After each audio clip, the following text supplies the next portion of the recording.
Trump's also seizing on a proposal made by one of his 2024 primary opponents, Nikki Haley, seemingly in an effort to one-up her. After Haley called for mandatory mental competency tests for politicians over the age of 75 last week, Trump took things a step further yesterday. On social media, he called for both mental and physical fitness tests for all presidential candidates, writing, quote, "Being an outstanding president requires great mental acuity and physical stamina. If you don't have those qualities or traits, it is likely you won't succeed." It's unclear if Donald Trump has looked in a mirror recently. Meanwhile, Republicans with an eye on 2024 appear to be using different strategies when it comes to dealing with Trump. Here's what Haley said about the former president yesterday, compared to what New Hampshire Governor Chris Sununu, another rumored 2024 candidate, what he had to say. How do you beat Trump? You know, I kick forward. I talk about Joe Biden. I'm not worried about Trump. This is about making sure we do something different and leave the status quo behind. We can't keep losing. It is time that Americans know what it's like to win again. We have lost enough. We've talked about bad past history issues enough. Let's start focusing on getting our country back. Let's get rid of socialism. Let's get rid of this defeatism. And let's show our kids what it means to love their country. A strong America, a proud America. That's what we're going to do. Look, my message to President Trump is we thank you for your service. Great, but we're moving on. Americans are not in the mode of just settling, right? We're never going to say the best opportunity for tomorrow's leadership is yesterday's leadership. We want the next generation. We want the next big idea. We want the next piece of technology. And so it is in the American spirit to say we're going after the next thing and the next individual to lead our party and to lead this country. So it could be a variety of individuals. The former president is kind of baked in. Either you're with him or you're not. I don't think anything is going to get his poll numbers up. And as this race actually heats up and people start paying attention, there's just going to be a lot of other options on the table. Joining us now, national politics reporter for The Hill, Julia Manchester. Julia, good to see you again.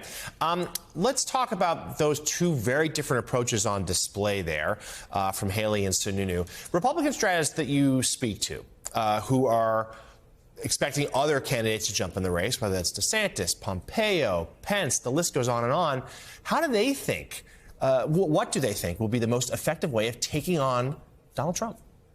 Yeah, it's good to see you again, too, Jonathan. Look, I think going forward, a lot of Republican strategists are saying that they really need to hone in on this line of a new generation. You saw Sununu and you saw Haley mention it there. And a lot of that could be related to age or maybe even a change in policies. However, I think it's mostly age, because you hear Republican strategists and operatives saying that, Republican primary voters don't necessarily have a problem with Trump's policies. Trump's policies are very popular with those voters. However, a lot of Republican primary voters, and you see this poll after poll, are really pushing for a new generation, sort of a new, fresher face to lead the party. And I think you are seeing a number of potential 2024 contenders really zero in on that. And it's not just the 2024 contenders, Jonathan, that are talking about this. I thought it was remarkable to hear Sarah Huckabee Sanders, the Arkansas governor, in her State of the Union address. While she praised Trump and her speech was very Trumpian,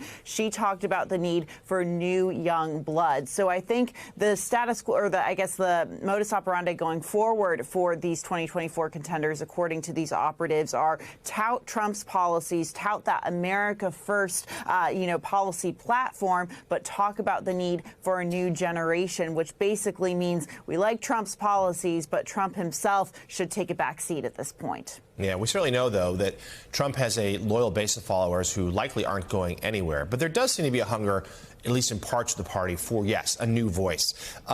So far, though, you can't beat something with nothing. And the only candidate who's jumped in is Nikki Haley. What's the early sense as to how the party leaders you've spoken to, as to how her rollout has gone? I've heard really good things about her rollout. And I think, looking at her rollout, it was very well done. And she has obviously an entire news cycle behind her. She's been able to get out in front of the Ron DeSantis's, the Mike Pence's, the Mike Pompeo's, the list goes on, and get that news coverage for herself. Additionally, even though, it was a controversial comment, a certain comment from another anchor on another network about her being past her prime, I don't think that necessarily hurt her, because it's drawing a lot of the attention to her and really drawing attention to the fact that she's the only woman, potentially maybe South Dakota Governor Kristi Noem could jump in, but it's drawing attention to that, and she's able to talk about that, to speak about that. So I think that's good in its own right. And she's, look, in terms of chatting about what's happening on the ground, she had her rollout in a major early primary state, I should say, of South Carolina, and she's getting out to Iowa and New Hampshire early as an official candidate. That being said, though, I think once the legislative session wraps in Florida, you're going to see Ron DeSantis start to jump in. Tim Scott, another South Carolinian, very much leaning towards this. Other candidates, Mike Pence, or potential candidates making the rounds as well. So it's not going to be the Nikki Haley show for much longer. Yeah, Haley got attention and fundraised off of that cable news comment. The Hills, Julia Manchester, good work. Thanks for being with us this morning. Still ahead here.